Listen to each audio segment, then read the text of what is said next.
report.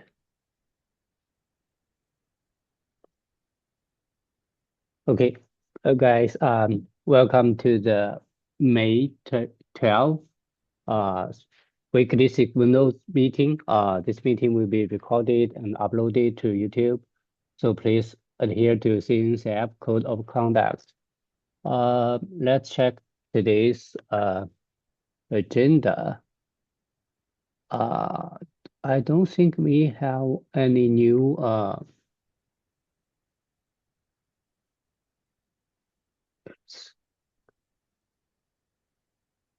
I don't think, yeah, we have any new members here, so let's jump to the agenda directly. The first one, I'm not sure who added this, but it's talking about, Oh, I added that. okay.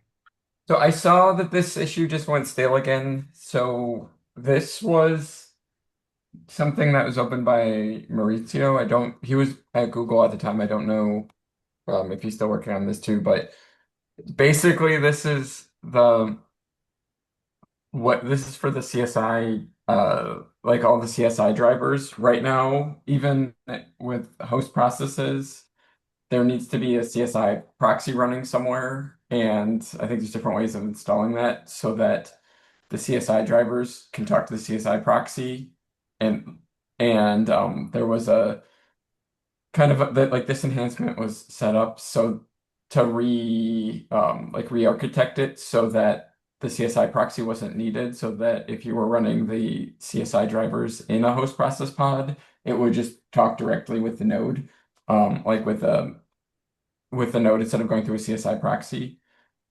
This was, yeah, I don't know why. I think that for a while GCP wasn't allowing host process containers, so that's why I think this was kind of deprioritized, but this has been open for a while. So I was wondering if we want to try and continue this enhancement or if we're happy with still maintaining and running the CSI proxy.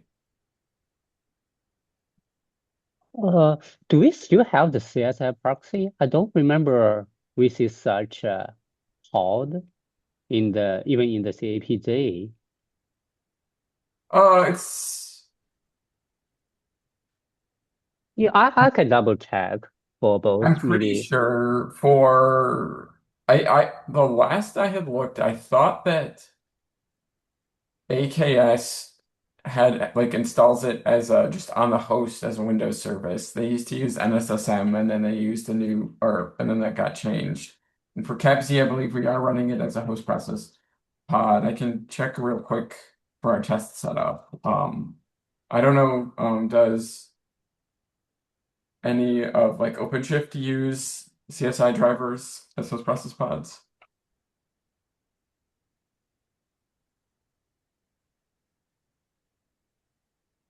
AJR, do you have any information on this? No, no.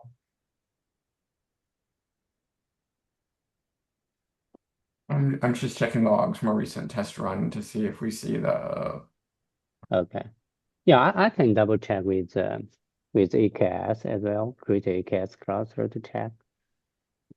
I remember they all use the host process pod, but yeah, I will need double check. Okay, yeah, we can follow up. I think we should.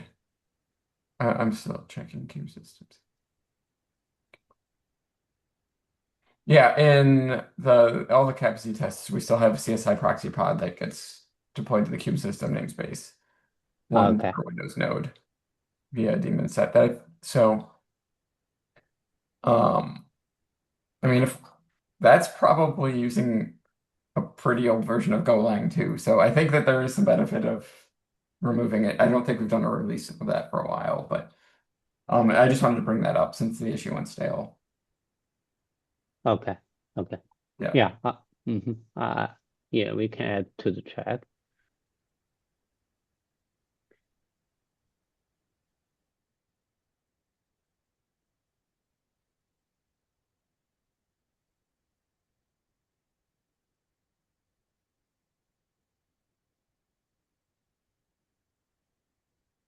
Yeah, the next one, yeah, I think we can talk about our plan for the Kubernetes 1.67 release.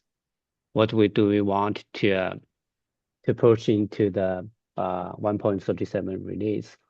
From our side, yeah, we target to move the CPU memory affinity to from alpha to beta. There are still quite a few development work and testability work, but that will be our target for the coming release.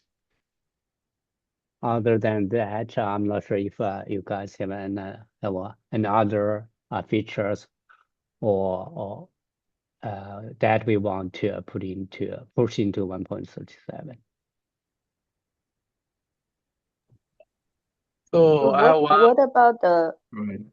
Yeah. oh I was just about to ask the kubectl node debug, node and pod debug feature.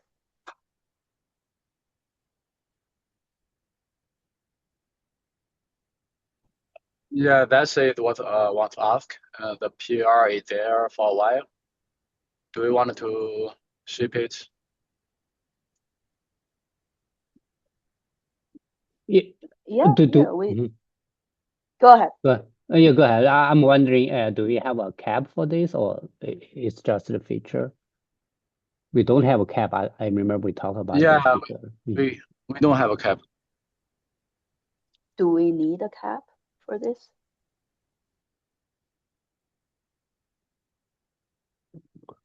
I don't think we need a cap for that. I think like this is was it Monty or Ratika who had started this and then Right. I think PR just got abandoned. Yeah. Like I don't think we need a cap for that. There's not going to be any API changes or anything. It's just implementing some functionality. Sounds good. Yeah. Dawi has a PR. I don't think it had gotten any attraction, so we just need to come to that. And is that a complete of the work that way, or there's more coming?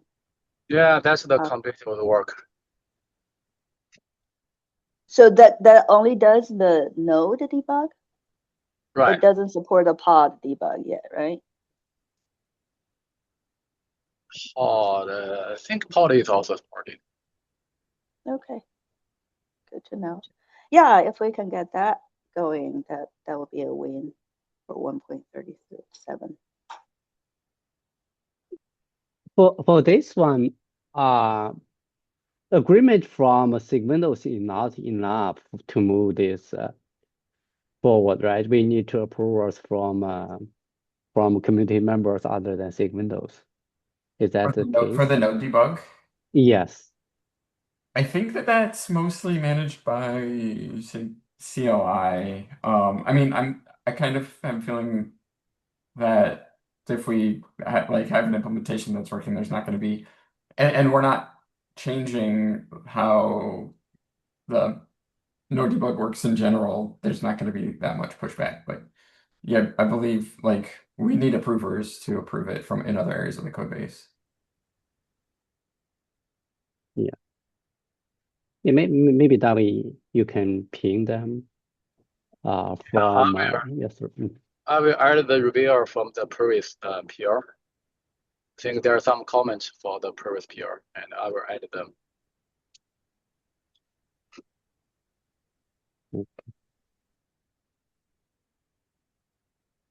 Okay. Yeah, actually also curious or wondering, are there any relationship with the node log query added by Ivan and JR with this one? No, it's Because kind of completely different. I think originally kubectl node debug, what it would do is there was like a default container, but you could specify container and it would schedule it to the node and then do a bunch of like namespace mappings so that it would map the file system into your like there was options to join like the host's network namespace and map in file system like the host file system and things like that into your pod. This was more of like a command line utility to get a shell in like either on the node or to get a new container into an existing pod. Because I think like a lot of the production pods for Linux don't have utilities like even curl or things like that. So it was a way to put a utility pod into the or a utility container into the pod so that you can inspect things. Okay. Yeah, I think there was there's a couple of different scenarios under kubectl node debug. So I don't know how it's evolved either, but Mhm. Okay. so as I was Yeah. like, it's for debugging, but it's more to get on like instead of inspecting it just from like system logs and things like that, it's to get on and play with the node. Okay. Yeah, I think that yeah, let's just try to push it forward to try to complete in the 1.37 time schedule. Mm-hmm. Sounds good. And other than that, yeah, do we have any Did things? CRI stats for Linux go GA before or last release? Pardon me? Yeah, The I missed CRI it. stats. I thought didn't we try and promote that to beta or to stable for Windows, but they said it's not stable for Linux yet. You mean the graceful shutdown? Oh yeah, No, that's what I meant. the graceful shutdown. The graceful shutdown was on beta, right? With the Yes, yes. 1.36. Yes, We did I not think attempt to promote that to GA, didn't we?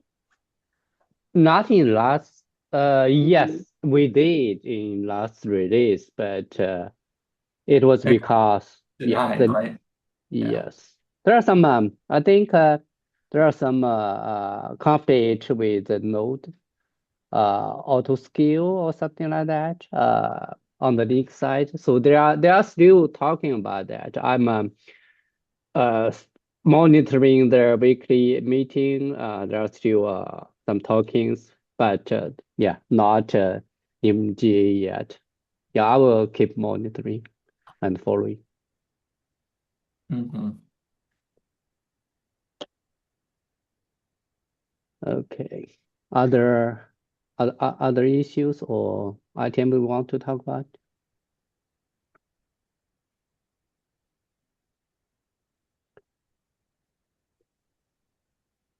If not, yeah, but I think we can end the meeting at here today and see you guys next week. And in this 1.37 release, we try to move forward these two items we talked about.